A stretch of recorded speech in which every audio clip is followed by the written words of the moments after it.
Ebato, Technology, Travel and Retail. ඔන්න ඉතින් අපේ තායිලන්ත සංචාරයේ පළවෙනි දවස හරිම සාර්ථකව ඉවර වුණා. මුළු දවසම ඇවිදලා බලන්න තියෙන හැම තැනක්ම බලාගෙන දවස් ඉවර කරන්න අන්තිමට ආවේ අපි පතායවල තියෙන සුපිරිම තැනකට. මේ පාරට අඩිය තිබ්බහම දැනෙන ගැම්ම වචන වලින් කියන්න බෑ. මේ තියෙන්නේ ලෝක ප්‍රකට පතාය වෝකින් ස්ට්‍රීට් එක.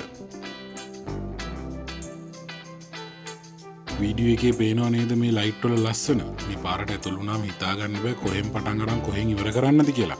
හැම තැනක්ම පාට ලයිට්, පට්ට මියුසික්. ඇත්තම කිව්වොත් මේක නිකන් වෙනම ලෝකයක් වගේ. රෑ 12 පව වුණත් මෙතන ඉන්න සෙනඟ දැක්කාම හිතා ගන්න බෑ මේ අපි ඉන්නේ රෑද කියලා. දවල් වගේ කියලා තමයි අපිට හිතෙන්නේ.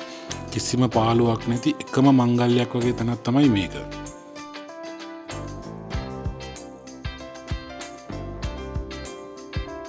පාර දෙපැත්තේ තියෙන කෑම කඩවල්, විවිධ සෙල්ලම් පෙන්වන තැන්, ඒ වගේම එකිනෙකට වෙනස් බාර්.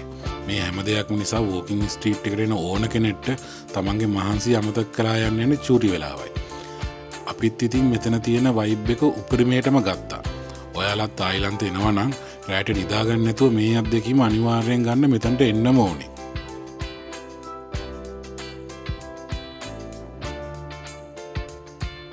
අපේ පළවෙනි දවසේ මෙච්චර සුපිරි නම් හෙට දවසේ තවත් කොහොම වේද කියලා ඔයාලා බලනවා ඇති නේද?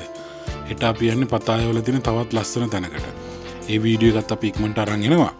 ඉතින් එතකන් අපේ වීඩියෝස් බලන්න අනිවාර්යයෙන්ම අපේ channel එක Ebato Travels channel එක subscribe කරලා මේ bell icon එකත් අනිවාර්යෙන් click කරලා තියාගන්න. එහෙනම් ඊළඟ වීඩියෝ එක අරගෙන අපි ටක් ගහලා එන්න.